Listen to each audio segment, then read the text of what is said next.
RogueCon 23. That's right. It is here. It's not back. It's here. It's the first one. Join the ultimate celebration of digital content with its creators, passionate fans, and industry experts.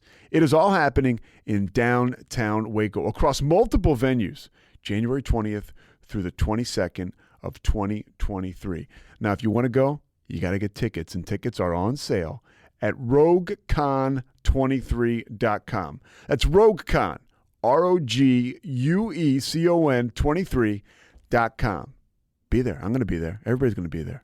Let's go. Coming up on the Payoff. Recently, I've had the opportunity to go to AA meetings in Austin and be around this gentleman we're about to hear from now. He is 90 years old, more than 30 years sober, a fighter pilot, flew 159 missions in Vietnam. And a guy like that who flies those life or death missions talks to us about how alcoholism and getting sober is life or death. Now, if you didn't know it before, hearing it from a guy like that, for me, just makes it all the more impactful. He is funny. As you could imagine, there are wisdom and stories galore. And I would urge you on this holiday weekend to take time and listen to this, whether you need help to stop drinking or you need help with your attitude, which I think we all do at one point or another. This is the podcast for you. Colonel Dan, this guy, he would deny it, but he is a legend. He is a legend on many levels, and I am so happy to share this time with Colonel Dan with you. Speaking of legends, in his own mind, in our mind, in everybody's mind, Kevin Souza.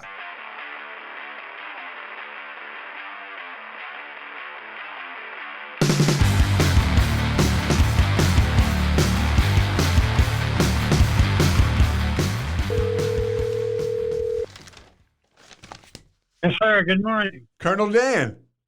Yes, sir. You notice how I'm early. That's Navy time.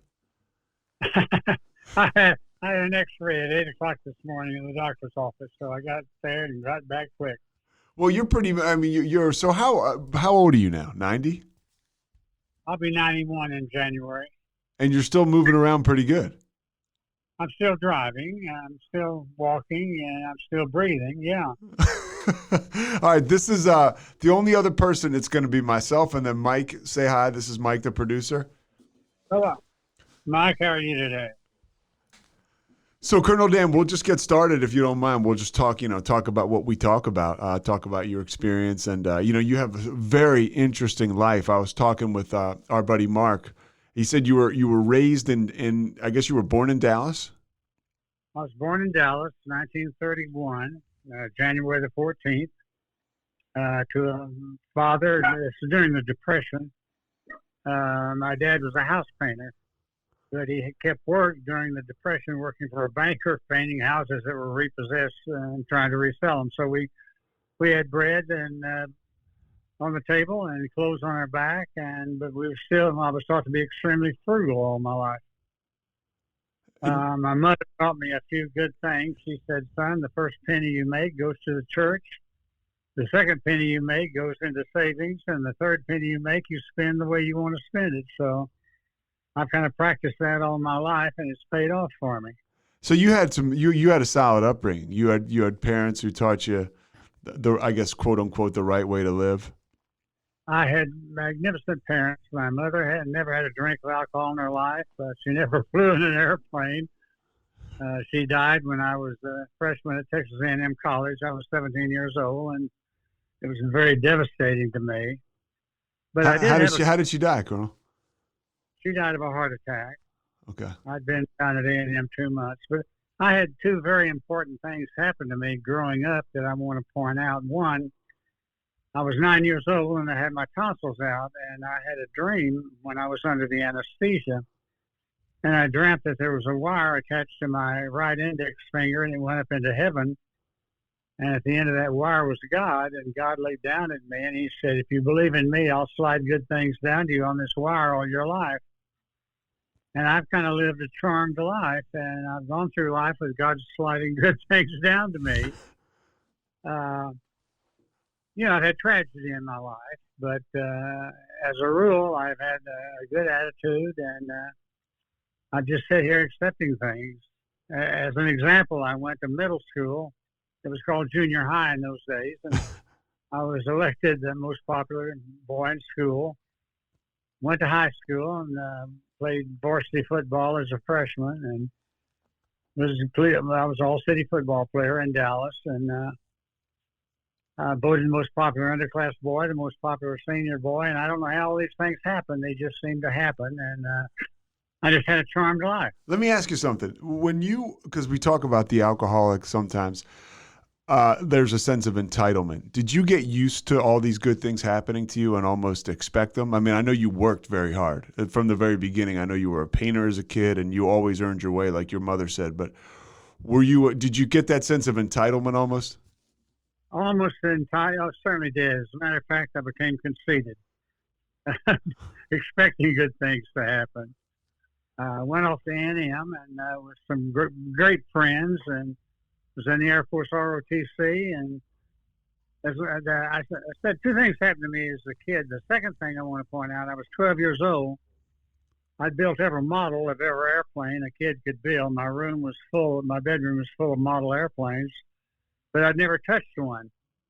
And I jumped on my bike at age 12 and went out to an airport called Hampton Airport, south of Dallas, to touch an airplane. And the Stearman came in, a Stearman airplane, bi-wing, two wings, open cockpits. And a guy was putting avgas in it, and I was touching the trailing edge of that wing, and he looked down at me and he said, "Are you a pilot?" And I said, "I'm only 12. And he said, "Have you ever flown?" And I said, "No, sir." He said, "Do you want to fly?" And I said, "I got $1.91 I was going to buy a model airplane with, but that's all I've got." He said, "That'll do." I gave him the $1.91. He strapped me in, started it up, and we took off. And I can sit in this chair I'm in right now and look down and close my eyes and see that wheel lift off the ground. And I kind of knew I wanted to fly all my life from age 12 on. What was more intoxicating for you, that first flight, even as a passenger, or your first drink? Oh, well, my drinking career was a little different. My flying was the most important thing in my life. I went into pilot training, and my flight instructor said, "Dan," he said, "you're a natural." He said, "I'm going to make you the best fighter pilot in the Air Force." He said, "I also went to the Officers Club Friday night for happy hour." He said, "I'm going to teach you how to drink like one." And that first Friday night in the Air Force, I fell in love with flying that week. I fell in love with a happy hour, and I fell in love with dry martinis.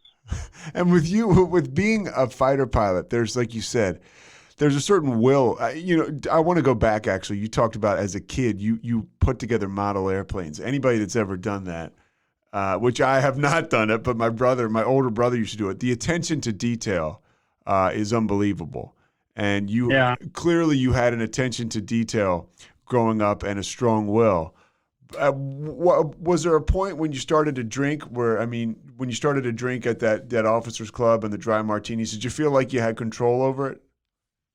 Well, every Friday night for the next 30 years, I was at the officers club with happy hour, and my wife usually joined me, and Saturday night we would go have dinner at the club, and it was a very social life. But when I came into AA, I told my daughter I was in AA, and she said, "Well, Dad, you're not an alcoholic." And I said, "Well, what do you think I was doing up there on Friday night at happy hour?" She said, "Well, Dad, everybody did that." And everybody did it, but they didn't do it the way I did it.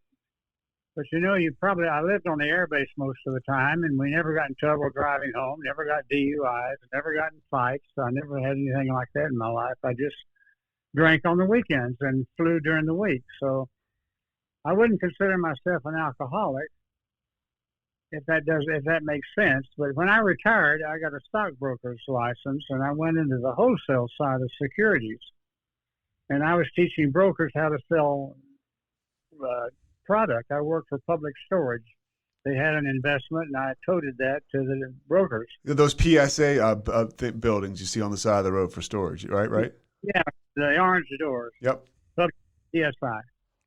Great investment back in those days. And this was 1983.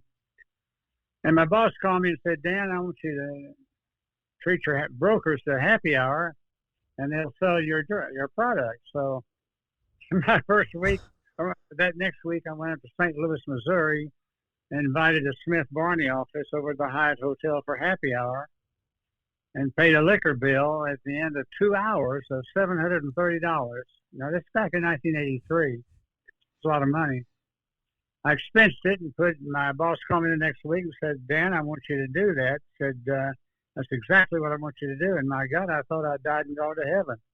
You know, free booze, free alcohol. And I came out of the closet, and the next 7 years, I didn't draw a sober breath. So you were drinking almost around the clock? Well, no, I wasn't drunk around the clock. I put on financial seminars for 300 people, and brokers would come up and say, Dan, that's the best seminar I've ever heard. You were so funny. Well, my God, I was half smashed. Did you think it was almost a superpower for a little bit, the alcohol? Because I know that early on in my drinking, or at least what I considered my effective drinking years, which they probably weren't, but I felt like it gave me courage, it gave me enthusiasm, and it gave me personality. Did you have those feelings at all? Well, I think every alcohol does, Steve. I think every alcoholic has that. My selfishness, my self-centeredness, my controlling. You know, when you're in a jet fighter by yourself, you're in total control. And I kind of carried that into my life, and that was bad. It ended up in a divorce. I'd been in AA 6 years and divorced after a very long marriage. But I got to the point where I was disgusted with myself. I didn't like who I was. And I think I drank, and this may sound silly, I think I drank because I was covering up my character defects. I realized I wasn't a good person. I realized I was a controller. I realized I was doing things I shouldn't be doing. Cheating on my wife, things like that. I had every opportunity in the world to do that. And on January the 19th, 1990, I woke up in a hotel room in Dallas, Texas, drunk, hungover, in a filthy room, and wanted to kill myself. And I drove back to Austin, and I remember I walked into my bar, and I put my hands on the bar, and I said, God, I've got a problem. I quit. I'll never drink again. And I walked through my dining room, and it flashed through my mind, and this has happened to every alcoholic, I think. My mind said, Dan, let's have one drink tonight, and we'll quit tomorrow. And went into the refrigerator. I was putting ice in a glass, and thank God, my wife walked up to me, and she said, what are you doing? I said, I'm fixing a drink. And she said, you're a dirty drunk. You smell like puke. I'm just disgusted with you. And I went into my office and looked up AA in the yellow pages, and I called them and said, "This is how stupid I was." The guy said, "This is awesome AA. How can I help you?" And I said, "I've got a friend that has a drinking problem." I said, he's got a lovely home out in Northwest Austin. He has a lake house up on Lake Travis at Lago Vista. He has an airplane. He's got everything in the world, but he can't stop drinking. So I don't think he's an alcoholic with all those things. And this guy, he said, "Sir," he said, "there's a meeting in 35 minutes at Far West Boulevard, 5365. Now, I remember that from 32 years ago. And then, excuse me for what I'm about to say, but he said, "You better hurry up and get your drunk ass up there." You can't BS an alcoholic. He saw right through me, and I went to my first AA meeting. You know, for somebody like you that was, and you are, I've been around you, you're articulate, you're handsome, you were a great athlete. Here you are, a fighter pilot. You flew F-4s. You're in the front seat in total control of everything, life or death. And then you've got to flip through the phone book and look for AA. What is that feeling like? Well, that's before cell phones, Uh-huh. Yeah, you had to go to a phone book, which they don't even make anymore. And that's the only place I knew to find AA, and they were listed in the yellow pages.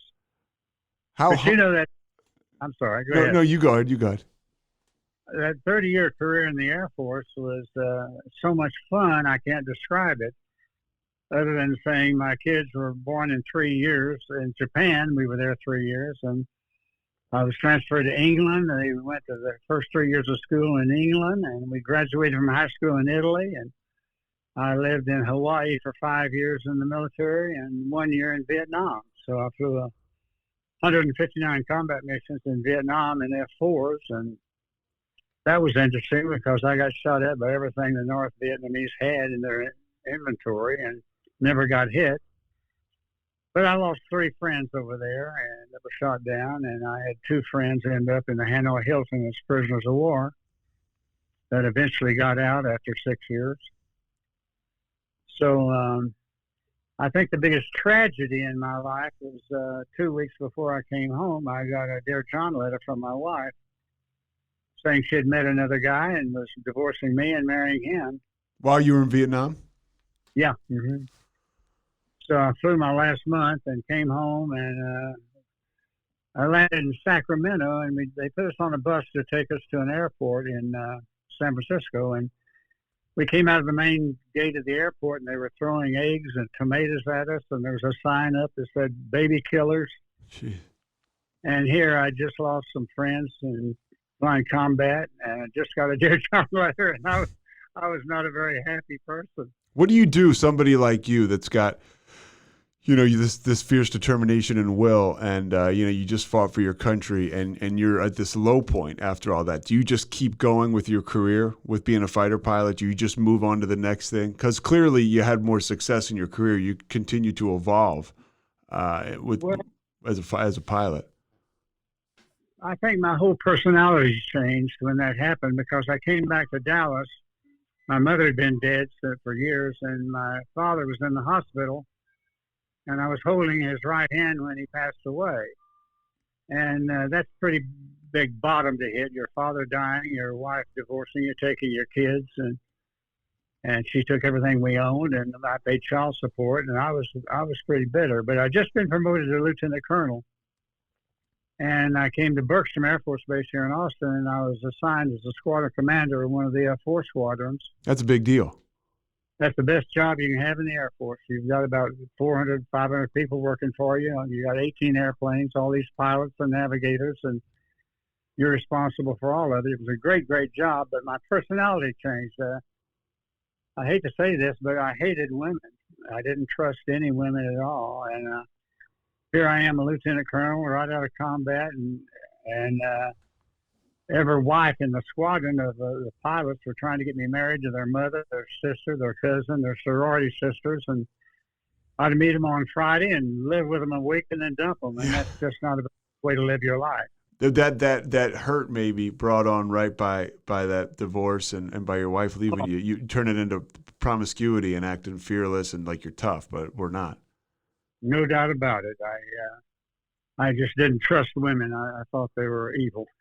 And I used them for quite a while until I finally met a woman, and we got married, and that marriage lasted 27 years.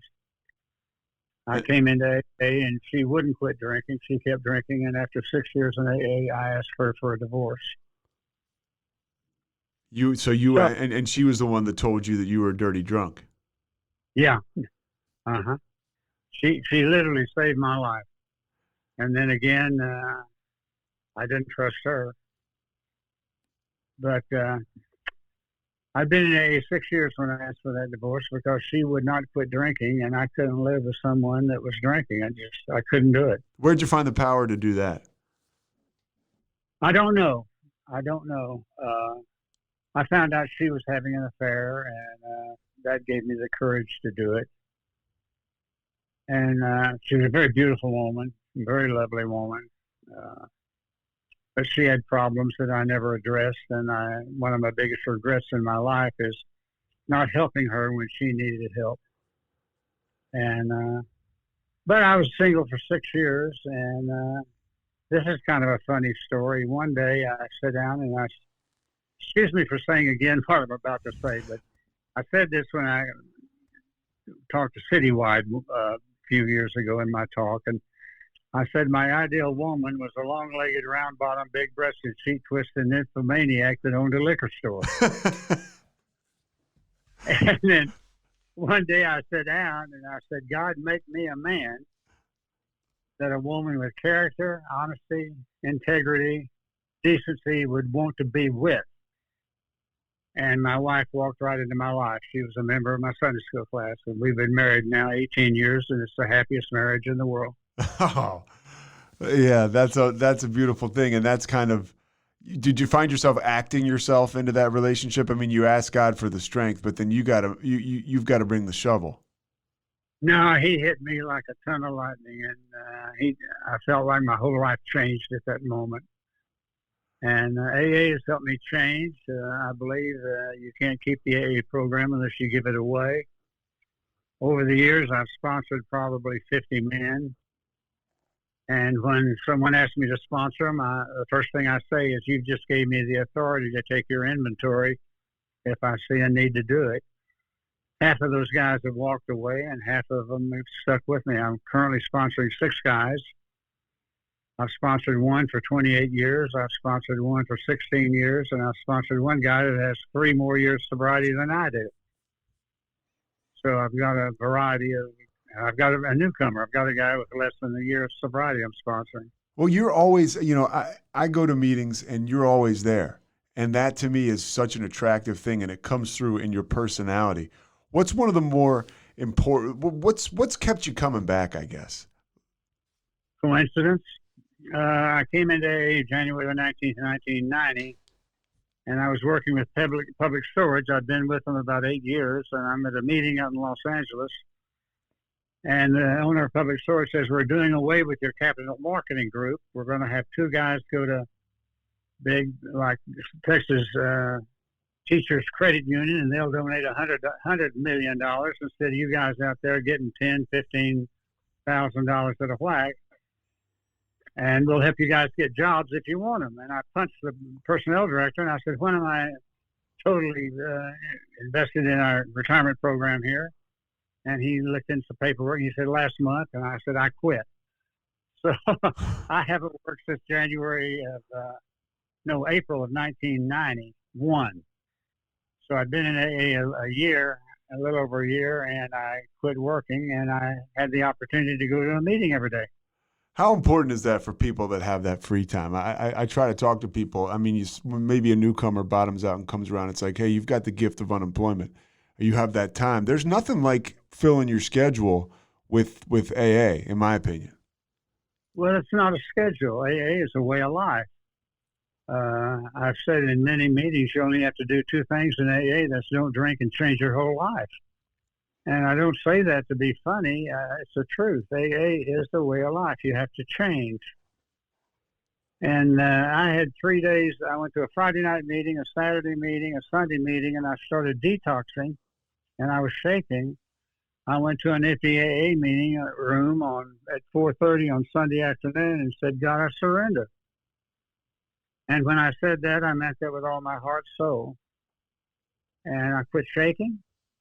And I said, God, I'll do anything anybody tells me to do. So Monday, the very next day, with 4 meetings under my belt, I asked God to sponsor me.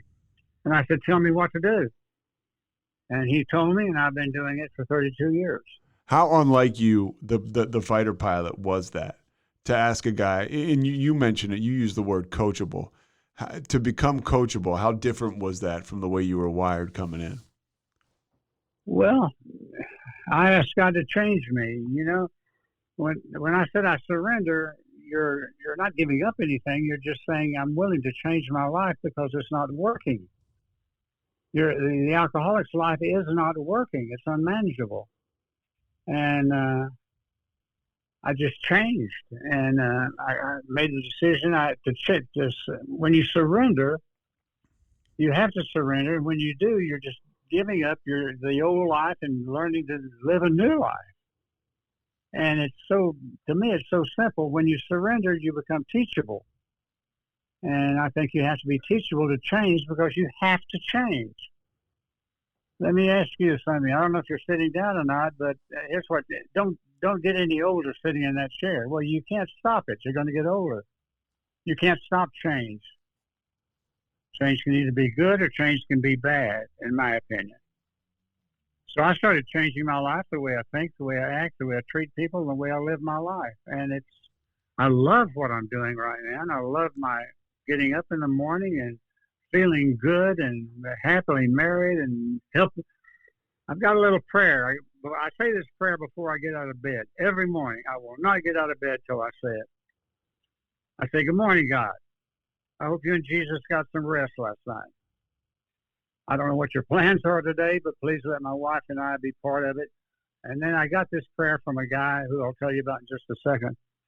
I said, God, take me where you want me to go. Let me meet who you want me to meet. Let me say what you want me to say. Then let me get out of the way. And that's the way I live my life. And I've got a photograph of a man in a newspaper called Father Judd. He was the chaplain for the New York City Fire Department during 9/11. He was killed when one of the towers collapsed, and 4 firefighters brought him out of the building, and a picture was in the paper. And I found out that he had been a member in AA in New York City for years, and he said that prayer at every meeting. And I'm being teachable. I picked it up and I say it every day. You're 91 and you keep a journal. Oh yeah, journal. What's in that journal? Well, you open it up, and the first page are the pictures of 6 men who are dead that I've known in AA that died with long-term sobriety that were friends. And then, excuse me just a second. I'm going to get up. Yeah, take your time. Go into my den. Yeah, I got nothing but time for you. Okay, I'm going to get that journal just a second. Yeah, take your time. Because there's one thing I want to read out of it, and yeah, I've heard you talk about that, and I look at you as a guy like, man, what's this guy need to journal for? It looks like he has it all, but no, really. But then I start to think, well, maybe that's why he has it all, because he's doing the extra. He's doing the extra work. I only have a journal for one reason, so I don't forget. I don't forget things. If I have a meditation that's very meaningful to me, I will read it. I will post it. I will make a print of it, and I'll put it in my journal. And here's the cover of my journal, and I have something on the very front page that I will not and do not want to forget. This is very important to me. It says a spiritual person needs to be careful. The more confident we are, the more likely our egos will get us into trouble. It's relatively easy to become self-righteous. We start to think we are teachers and others are students. We start to judge others. We start very suddenly at first to play God. After a while, we're really good at it. This is very dangerous. We need to remind ourselves we're here to do God's will. We need to pray every morning. Each day we need to check in with God to see what he would have us do. At night we need to spend time with God and review our day. By doing these things, we will stay on track. My Creator guide my path and show me how to correct my life. I read that every day so that I don't get conceited, arrogant, and think I know everything. Yeah, that's pretty incredible. And then the first thing, well, I have these pictures of these guys. Those are guys who you kind of, who are sober men, who you worked with, right, in sobriety, and who had a big impact on you. Yeah, I've got that one. There's 6 of them here. The biggest impact was Ed Mutum. I'm standing by the side of him at a Crested Butte AA conference in Colorado. Ed was 6'10", 360 pounds, and he set up the schedule for the Harlem Globetrotters. Oh. He was one of our speakers, and he and I were talking one day, sitting on the couch in the hospitality room, and became good friends. When I came home, he sent me an email, and that email changed my life, the way he signed it. What did it say? He said, Dan, I love you, and there's absolutely nothing you can do about it. When he said that, I realized that that's God's love. He loves me, and there's absolutely nothing I can do about it. And if even I reject it, it's still there. So that kind of changed my life. Who else is in there? Well, here's one of the first things. This is out of the Hazleton 24-Hour Day book. On the 1st of August, I'm headed to Crested Butte, Colorado to that week-long AA conference. This is in 1992. And I read the devotion, and it says, there is no bond of union on earth compared with the union between a human soul and God. Priceless beyond all earth's reward is that union.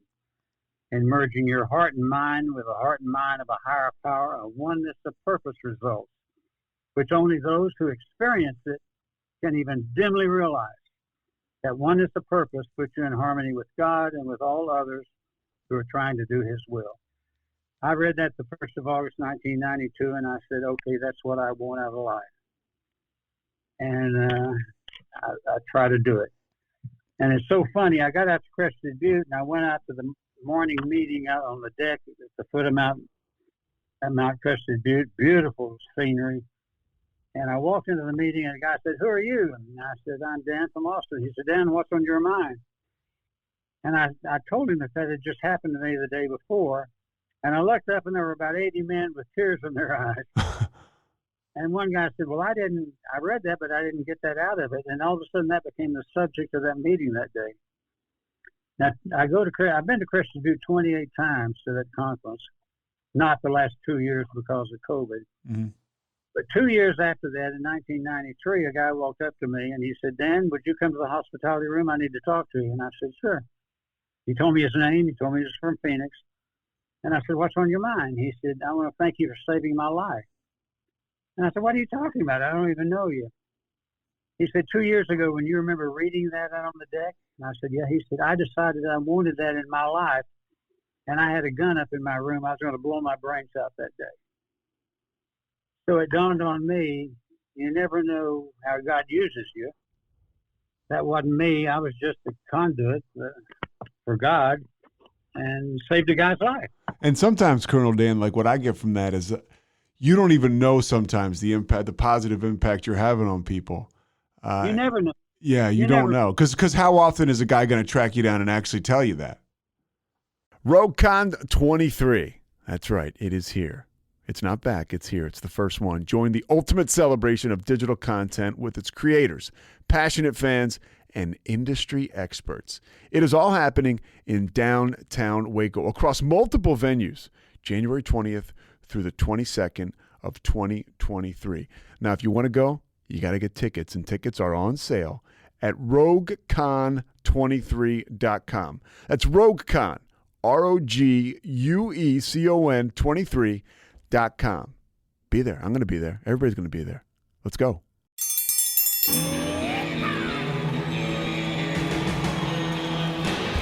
Hi, I'm Hank. You might remember me from a show called King of the Hill. Check out a King of the Hill rewatch podcast. These boys ain't rap, but they are funny. Find the podcast anywhere you get your podcasts or at roguemedianetwork.com. I tell you what.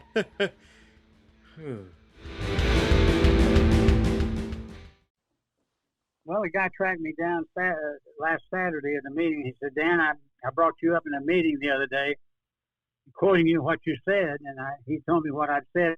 Hell, I don't even remember saying it. Yes. So, anyway, this journal, I've got things I've heard in AA meetings over the years. And it says, everything you think does not have to come out of your mouth. Someone said that in the meeting, and that impressed me. And it says, here's a little note that says, to change what's going on around you, you have to change what's going on inside of you. Mm.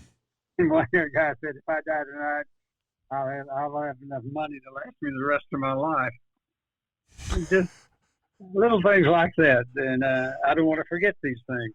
I can tell you're smiling right now. A lot of people come into AA or get sober and they think, I'm not going to be able to have fun anymore, or I'm not going to be able to have, my personality anymore. How was that debunked in your life? How quickly did you start to loosen up when you came around? I can't tell you. It's just a matter of time, over time. It didn't happen overnight. It wasn't a bolt of lightning. Though that detoxing was a bolt of lightning. God took that right out of me that third day when I went in and surrendered. And there's this little things. Here's one. God is good. Good is God. If it's not good, it's not a God. That's very important to me. And I've got 100 of these things I've heard in AA meetings. Here's a good one. If you're alone, you can't be lonely. If you like the person you're alone with. I don't. When I say things at AA meeting, I've never said anything original in my life. there's quoted. Yeah, that's what I tell people too. Except one thing. I think it's original, my prayer. I've got a 5-word prayer that I love, and that prayer is, God, I need your help. And that's just an all-encompassing prayer. I think of that as, I don't know what help I need. I let him decide what help I need. And I think of it as hitting a tennis ball over the net. When it gets to the other side of the court, it's his ball, and he does what he wants to with it. I just say, God, I need your help. And if I've got a newcomer and I'm talking to, I'll say, try that prayer and only use it a few times the first day. I said, just use it about 300 or 400 times, and then you'll do it. And after a while, you'll start using it all the time. I want to ask you, in January on the 19th, you'll have 32 years. Okay, right, God willing, as we say. You have lived quite a life. In sobriety, you mentioned 6 years into sobriety, you get divorced. I mean, that is real life stuff. That's stuff that I used to have to get drunk to do, to have the self-esteem and the courage to do that.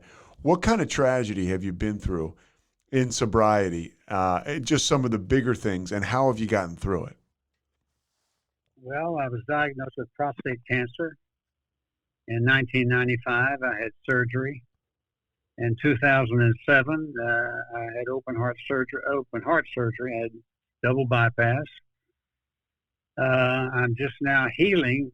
I had an infection in my left. When I retired from the Air Force, I was diagnosed as onset diabetes, and I've kept my weight down. I exercise 5 days a week. I don't eat sugar, but neuropathy gets into my legs, and you can't stop it from diabetes. And I had an infection 4 months ago in my left foot, and they took an MRI and said, we have to remove the end of your big toe.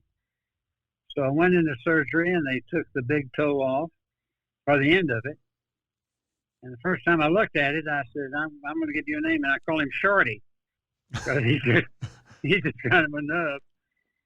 And then that infection went over to my little toe, and 4 weeks ago, I had my little toe on my left foot removed, amputated.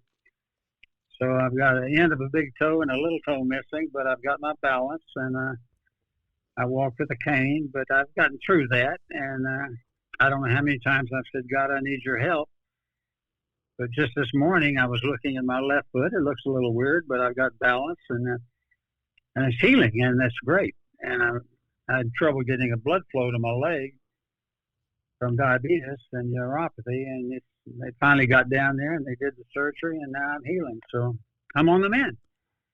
How do you? I honestly believe, with all my heart and soul, a person has 100% control of his attitude.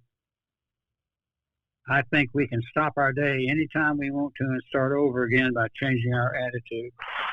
And my journal is full of things about attitude. I'm reading one now. One of the greatest discoveries of my life is that I can alter my life by altering my attitude. A guy gave me had that little thing saying framed, and it's right here in front of me when I looked up off my desk. How important is the regimen of, basically practicing these things in your life? Because some people, hey, you go to a meeting, I feel good, it's temporary relief, but the permanent relief, right? Like you talk about that in meetings sometimes. You're happy outside of meetings, right? You're happy when you go to the grocery store, or you're working towards that, right? Because you live, like you said, it's a way of life. Well, let me ask you a question. You're in AA, right? Have you done the steps? Yes. Have you done all of them? Yes. You're doing the 12 steps, you're not doing it. If you're not practicing it in all your life, then you're not doing the steps. Yeah. But the steps, I do not work the steps. I live the steps. They're my life. I do step 11, 10, 11, and 12 every day, and I've only done the other steps just once. And here's how I grow in this program and learn. I've just really realized what step 3 says.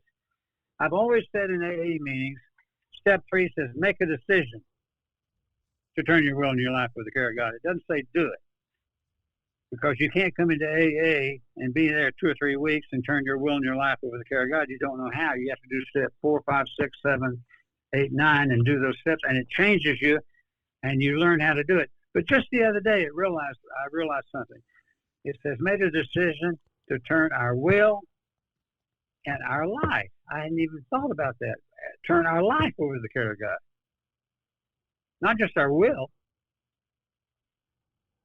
but our whole life.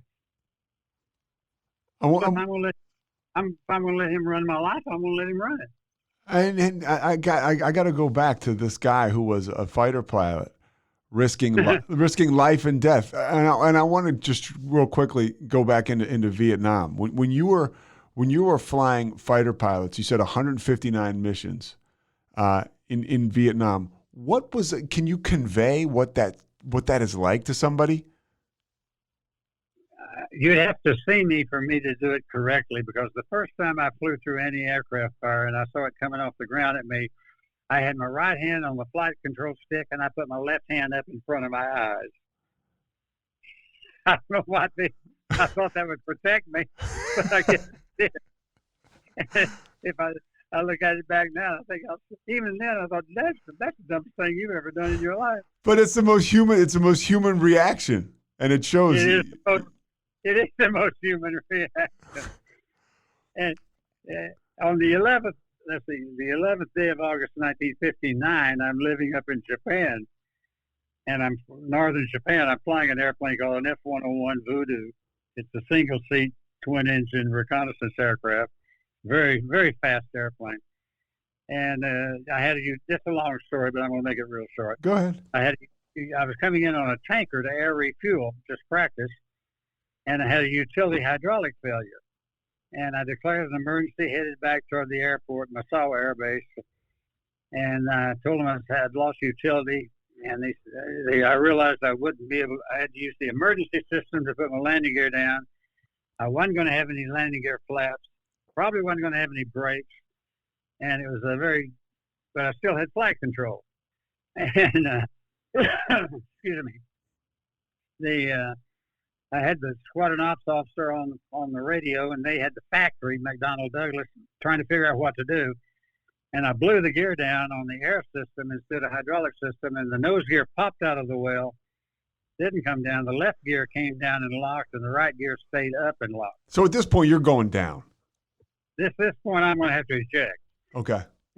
I can't land it, so I had for 45 minutes. I flew around burning my fuel down and trying to figure out what to do. And the only time I was really scared in an airplane, and I was scared to death. Massawa was 9/10 of a mile from the northern Pacific Ocean, which was probably about 50 degrees, and you couldn't live in it if you ejected in it. This is up in northern Japan, near Sakhalin. Anyway, I called the control tower, and I said, I'm headed toward the beach, and when the beach patches underneath me, I'm going to eject. I thought I'd eject, the wind would come off the beach, blow my parachute back over land, the airplane would hit in the ocean, no one would get hurt. And that dumb control tower operator, I wanted to kill him. He said, Roger, good luck. And he said that. I thought, holy mackerel. You it happened to me? And I headed the airplane toward the ocean and ducked my head down, pulled the armrest up, and the canopy blew off. And it exposes triggers for you to squeeze and eject and fire yourself out of that airplane. I sat real erect, straight up. I squeezed the triggers and nothing happened. And my first thought was, you're dead, man. You're not going to live. And then I bent over to see what was wrong. And excuse my language again, but when I leaned over to look down, that thing fired. And my head was slammed down as it blew me out of the airplane. And I said this telling my story one time. That's the only time in my life I've been in a position where I could kiss my own ass. But the parachute opened, the airplane made a 180-degree turn, came back and headed toward me, and I thought, man, this is not my day. But God took care of me. The airplane rolled over, went in and hit a telephone pole that was attached to a school that had 1,200 kids in it. Oh. It hit in the playground and blew up. No one was hurt. And this is 1959? Yeah. And so at this point, are you feeling like you're invincible? If you fly a jet fighter, you feel invincible from day one, because if you think of an accident, you think it's going to happen to the other guy, not going to happen to me. You have to have that mentality. What was it Yes, like? I thought I was. So you thought you were invincible. What was it like for people that don't know, which is everybody? I can almost guarantee listening to this. What was it like on the ground in Vietnam? Was there a lot of, did you find yourself drinking more because of just what was happening around you? What the hell were you guys doing to get through that? Well, our bar was open in the officers club 24/7 because that's the only place we had to eat. And they kept the bar open, and the draw drinks were 25 cents. And there was just a lot of drinking. You'd come down from a mission and go in and have a martini and go in and have dinner. But, yeah, we were always having parties and get-togethers and doing crazy things. But it wasn't just solid sitting down drinking and being remorseful, because everyone was having a good time. Even if a guy got shot down, we felt sorry for him, but we went to the club and had a drink for him. You celebrated him. We're not celebrated, just celebrated him. Okay. Celebrating, yeah. But you can't worry about yourself flying an airplane, because I've seen guys do it and then quit, wouldn't do it. Because it was just too much stress? Yeah. I was leading a formation one time coming out of Japan, going down to Okinawa to do some training, and a guy caught on fire on takeoff, and I'm sitting there. I'm right on his wing, and I yell at him, eject, eject, eject, you're on fire. He ejected and got out of it, but he had burns on his wrist and his forehead and his face, and he never flew again. He said, I'm getting out of the Air Force. This is crazy. And what do you think when you see him? You say, not me. Well, you don't think not me. You just know it. It's a belief. It's a feeling you have. No, I've witnessed a lot of things like that in the military, and I don't have time to cover them all. But I prayed for this guy because I didn't see him get out of the airplane. I saw the wings burn off. I saw it hit the ground and blow up, and found out he did get out of it. He didn't eject. He did his lap belt, and when the wings burned off, it shot him out of the airplane. But one thing I want to, as an alcoholic, I found myself, you drink enough, right? You're drinking around the clock. And the next thing you know, I'm drunk at work. Did you ever have a situation where you're flying a fighter plane after drinking? I never drank during the week in my 30 years in the Air Force. I only drank on Friday and Saturday night at the officers club. Except one night I'm in Okinawa. I had to go fly F-101 down to go to flight simulator. And I was having dinner after having 3 or 4 martinis. I was going to be there all week, and they called me on the telephone and said, we're in a typhoon evacuation, and we can't hangar your airplane, so you got to fly it out of here to Yokota Air Base in Tokyo. And I'd already flown 5 hours that day, and I was tired and had 3 martinis, and I went down to the flight line and put on my flight suit and pre-flighted that airplane in a blowing rain. I was soaking wet when I crawled in the cockpit. I lowered the canopy, started up, and headed toward Yokota Air Base. And I got it to 28,000 feet, put the autopilot on, auto hold on, and I went to sleep for about 40 minutes. And at about 600 knots. And I'm out over the Sea of Japan, headed toward North Korea, and I get a call over emergency radio, and they ask me, who is this airplane? And I called them, and I said, I've lost my navigation equipment. I lied. And I said, I want a radar vector to Yokota Air Base in Tokyo, and they gave me a radar vector, and I just barely made it there before I ran out of fuel. What's a radar vector? Pretty much like they give you like a trajectory? Yeah, they give you a heading. Okay. And then I said, I'm going to start a descent about 150 miles out so I could throttle back and save fuel. But I barely got on the ground with just enough fuel to land and had no more to go. You have so many amazing stories, and we're going to wrap up soon. I'm going to let you get on with your day. Some of those stories, one thing, just doing research about you, I read about an incident. Your son came behind you and was also in the military, and he ran into some major problems, and and it wasn't, he had an accident, right? Well, he graduated from the U.S. Naval Academy and worked his way up to command the USS Greenville. It's a fast attack nuclear submarine. He was a very talented young man. He had 20 years, and he's commanding this super submarine. And he was out in Hawaii, and he was told to take 16 civilians on board the submarine for a cruise who had donated a lot of money to move the USS Missouri from Washington State down to Pearl Harbor. And he wanted to give these guys a joyride. And he made emergency descent, emergency ascent, which you blow up and you just shoot up out of the water. And it hit a Japanese fishing boat, and it killed 9 people. This happened February the 9th, 2001. And it was devastating. He went from having the best rated submarine in the Navy to being forced to retire. And he got out of the Navy, wrote a book called The Right Thing, and went on a lecture tour, making a lot of money, talking about the accident and talking about his naval career. And he's now retired, living up in Northwest Washington State, married, has 2 grandbabies, 2 of my great-grandbabies. But this is an interesting story, I think. I went out to Hawaii during his board of inquiry. They were threatening to court-martial him. And I kept my mouth shut through the whole thing. Were you sober at the time, or were you still drinking? I'd been in AA about 18 years, about 10 years. Okay. Oh, yeah, that's right, 2001. My bad. Okay. And yeah, I'd been in AA 11 years. And I kept using AA on him, and I have ever since I've been in the program. And he knows I'm in it. And he knows my sayings, and he knows how I believe. But he was very angry, and you can't blame him. He had known, all he knew was the military as a kid and the Air Force, and then left Italy and went to the Naval Academy and went right into the Navy. And to be told you got to get out after that accident, even though he was acquitted and it was not his fault. Yeah, that's tough stuff. Yeah, it's tough stuff. And he was very bitter, very bitter. But he was on Oprah for a week, for an hour. He was on, he was on every TV show you could be on being interviewed after that accident.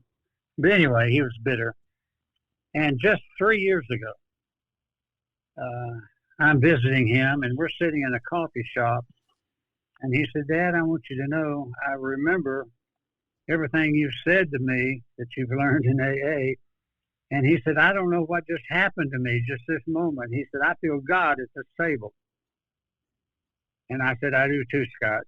Oof. We stood up in this coffee shop and gave each other a great big hug. And his life changed immediately. And he has no anger. He has no fear. He's happily. I just got a video of him holding his two little granddaughters. He's happy. And I credit AA for that.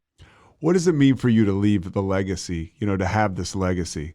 It's very clear. I know it in myself, just being around you meetings and all the men you work with and sponsor and women too that you share time with.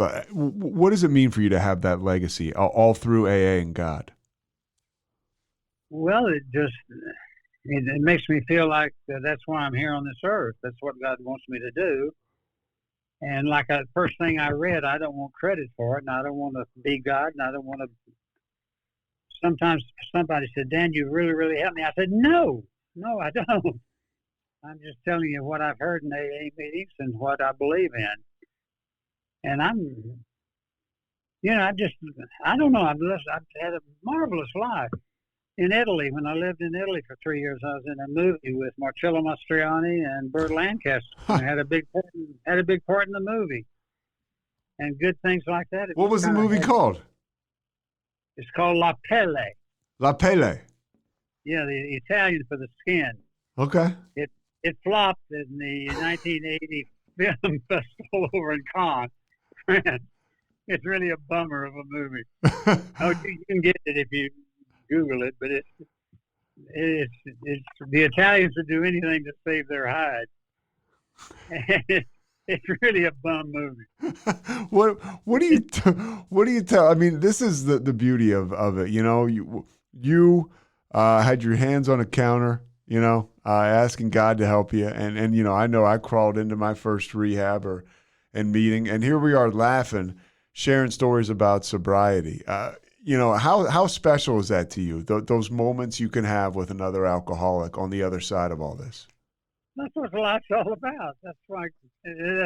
Life is to be enjoyed. And if you read the big book, the bottom of page 43, there's a little paragraph. It says, once again, the alcoholic has no defense against the first drink. Neither you nor anyone else can keep you from drinking it. That defense has to come from a higher power. And step 11 says we get a conscious contact with God, and I have that conscious contact with God, and I feel it 24/7. I'm not bragging. It's just my life. It's just who I am. What do you tell, and this is the last question I'm going to ask you, what do you tell somebody, a newcomer or somebody that's been in and out that can't stay sober, that asks you, what should I do? The first thing I do is say you have to surrender. You have to give up. And when you surrender, all you're saying is I have to change. And the only way I can change is to come into AA, get a sponsor. I say the first 13 words of how it works. That's what's important. Rarely have we seen a person fail who has thoroughly followed our path. You've got to find out what the path is and follow it, or die. Yeah. I usually add that or die. Well, then that's the thing. And coming from you, a guy with life or death experience, up at 35,000 feet or whatever. I mean, you can put your arms around the fact that this is life and death too. And when you share that with somebody else, it's impactful. Oh, it is. Well, it is life and death. Don't you agree? Oh yeah. I mean, I've been around for 1/6 or 1/3 of the time you've been around. And I've seen so many people, come in and go out and die. Oh yeah. Yeah, no doubt about it. And the ones that stay, I got a buddy who talks about, he says, if there's somebody that's coming in and out, and, a buddy of mine, a sober guy, will say, hey, if you stay sober, he'll say it to the subject that keeps going in and out, I would bet all my money on you, my life savings. He said, the moment you pick up a drink, I wouldn't bet anything on you. And it's that simple. Yeah. Well, so I'm going to let you go. Anything else you want to share with people? Anything else you've dropped some gems here over the course of the past hour. Anything else you want to share with people? No, just AA is not only for alcoholics. AA is for everybody that ever lived on this earth. Those 12 steps will change your life. I'm teaching a Sunday school class the first Sunday in January to a couples class where my wife and I go. There'll be about 100 people there on the importance of journaling. And I'm going to read a lot of my journal to these people. And I'm just trying to pass it on. Well, you passed it on today, man. Well, and here's the thing. Here's one of the rewards, and this is reading out of my journal, Hazleton, date 25 January. I believe that complete surrender of my life to God is the foundation of serenity. God has prepared for us many mansions. I do not look upon this promise as referring to only the afterlife. I do not look upon this life as something to be struggled through in order to get the rewards of the next. I believe the kingdom of God is within us, and it can be enjoyed, eternal life here and now. So I believe I'm in heaven right now. The here and now. So often I find myself just trying to get through this and it's like, where the hell am I going? Settle in and look around you. Enjoy everything that's, you and I were in a meeting Sunday. Hey, just enjoy the breath that comes in. A guy said that. It's like, man, that's right. Yeah. I believe in the afterlife, but I believe in having it right here on life. Why not? Have fun. Change your attitude. Colonel Dan, I thank you so much. I'm going to make sure you can, I'll send you a link to this so you can listen to it. Thank you, buddy. All right. Thanks, Colonel Dan. I appreciate your time so much. God bless. All right. God bless. Thanks. Thanks so much for listening to The Payoff with Pete. Once again, I'm Pete Souza. And of course, we are part of the Rogue Media Network. All kinds of good podcasts you can find at roguemedianetwork.com. And of course, you can find this podcast and all those other ones wherever you get your podcasts, iTunes, Spotify, other spots like that.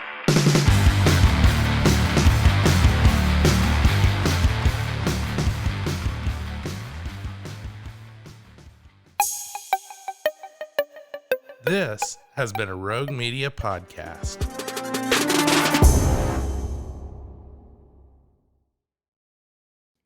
Join the ultimate celebration of digital content with its creators, passionate fans, and industry experts. It's all happening in downtown Waco across multiple venues on January 20th through the 22nd, 2023.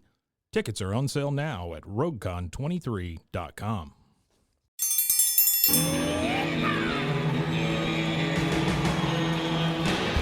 Hi, I'm Hank. You might remember me from a show called King of the Hill. Check out a King of the Hill rewatch podcast. These boys ain't rap, but they are funny. Find the podcast anywhere you get your podcasts or at roguemedianetwork.com. I tell you what.